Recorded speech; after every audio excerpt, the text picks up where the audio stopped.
CBS News national security correspondent David Martin is at the Pentagon. David, thank you for joining us. 100 senators have been invited to the White House today for a classified briefing on North Korea. They were invited by Secretaries Tillerson and Mattis. First, how rare is a meeting like this? And any guidance on what these senators might be told?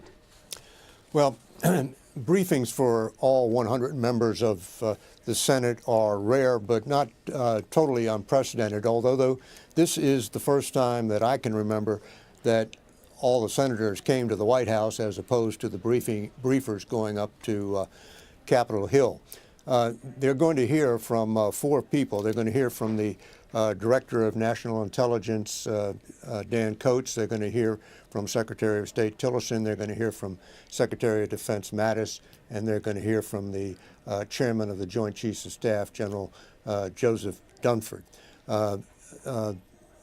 Coats will almost certainly outline the North Korean threat, specifically their ballistic missile and nuclear weapons programs. The big question there is how long will it take North Korea to acquire a missile with a nuclear weapon that can reach the United States? That is what President Trump has said, quote unquote, won't happen. So one big question is, when does the U.S. and North Korea meet that moment of truth? Secretary of State Tillerson is the man who declared an end to the policy of strategic patience with North Korea. He'll be the one leading the campaign to bring tougher sanctions against North Korea, which really means convincing China, which controls about 80% of North Korea's economy, convincing China to bring tougher sanctions. And he will undoubtedly outline the prospects for tougher sanctions, convincing North Korea that it should give up its nuclear weapons program.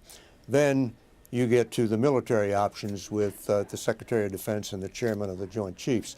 And the fact is, there is no good military option for taking out North Korea's nuclear weapons program, because North Korea has hundreds of artillery pieces trained on the city of Seoul in South Korea, and there really would not be any possible way for the U.S. to stop that artillery barrage from at least beginning and causing immense destruction in one of the most densely packed capitals of the world.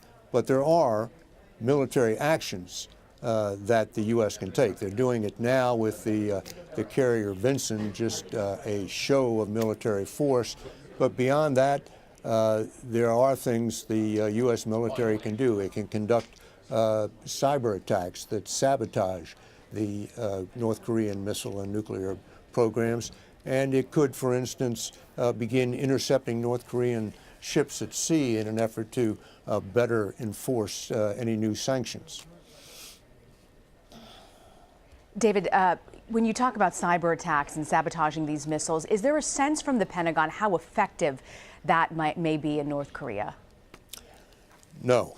I'm not surprised. You know, they've been doing it now for some number of years, and they're never sure, at least if they are sure, I haven't found out about it. They're never sure whether if a test fails, it was the result of something the U.S. did with a cyber attack or electronic jamming, or if it was simply a mistake that the North Koreans made. But with or without cyber attacks, the fact is that every time the North Koreans conduct a missile test, whether it succeeds or fails, they learn something. And it's another incremental step in the development of their missile program. Fascinating take from the Pentagon. Our David Martin. Thank you for joining us, David. Sure thing.